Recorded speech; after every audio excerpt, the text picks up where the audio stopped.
Next topic I want to bring up is talking about events. And there's really a couple parts to it.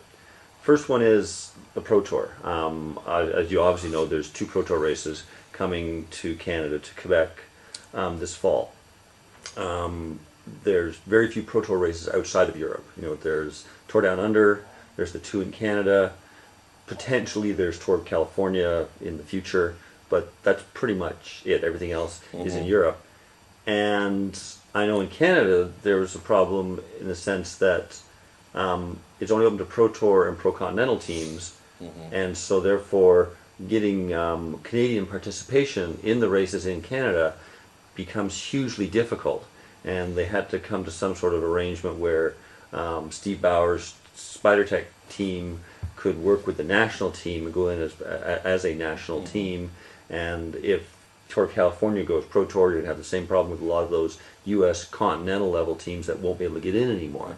And I'm wondering if there has been consideration given to, outside of Europe, possibly, I don't think relaxing the rules is the right word, but having some sort of dispensation to recognize the fact that in these regions there aren't as many Pro Tour and Pro Continental teams because there aren't that many opportunities for them to race at that level unless they actually go to Europe. Two things. First of all, well, a couple of ways to respond to that. First of all, we're very pleased, and the UCI is very pleased that there are two races in Canada this year, and I'm looking forward very much to going there, and particularly in Quebec, because Quebec is such a strong cycling culture as well. And Serge Arsenault that organised the World Cup racing in Canada many years ago in Montreal is the organiser of these, and we've no doubt he's well capable of organising a high level event, and that's why he's been granted two Pro Tour level events when he came in, straight from scratch more or less. Now, in relation to the participation in them, I don't accept that in any sport you have first division, second division, and third division racing together, no matter where you go. There's a hierarchy in sport, and so there is a hierarchy in cycling. And that hierarchy is first division Pro Tour, second division Pro Continental, and third division Continental. Now, in relation to the peculiarity of races outside Europe, like Tour Down Under, this is something which is, what has happened in Canada has already had a precedent in Australia, in that for the Pro Tour race, the Tour Down Under, we worked with the federation that if there's any, that the federation can have a national team in the race, and that team then can participate. And this is what we did with Canada as well. It wasn't anything against Steve Bauer or against the SpiderTech team being only continental team. It was just that within the Pro Tour and within the World Calendar, we have now reached the stage where all of the races in the World Calendar are only participated by teams that are in the biological passport. And so therefore, once it goes outside that, you're talking about riders who are not under the control of the biological passport. And the teams themselves have said to us they don't want to compete with riders who are outside, who are not on the biological passport.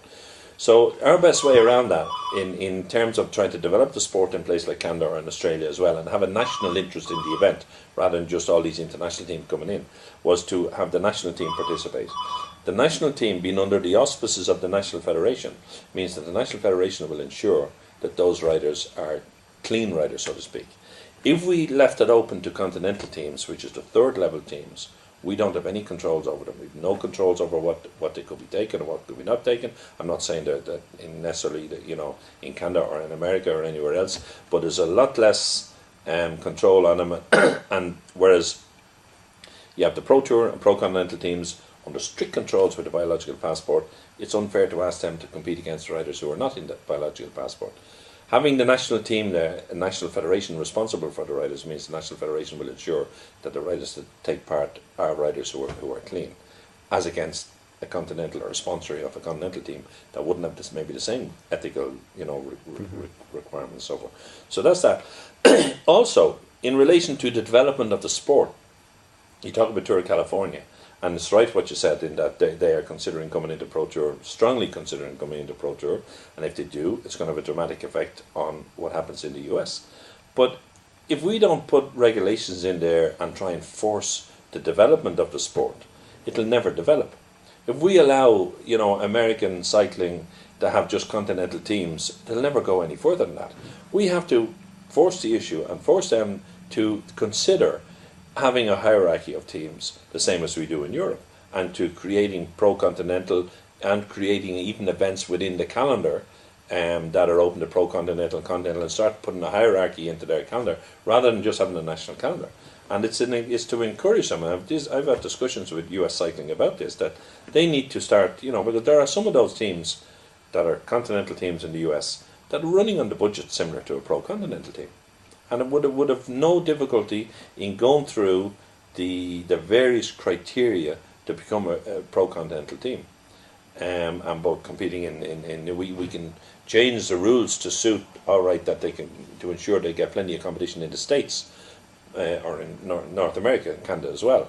But we have to start introducing, we have to start forcing the issue and forcing teams to go pro-continental. And I mean, Steve Barr, I've had discussions with him about it as well, and he has ambition, and his ambition is that his team will become a pro-continental team, that he'll race in Europe and in Canada and North America and so forth. And we need more people like that and more teams like that. Then the problem becomes less.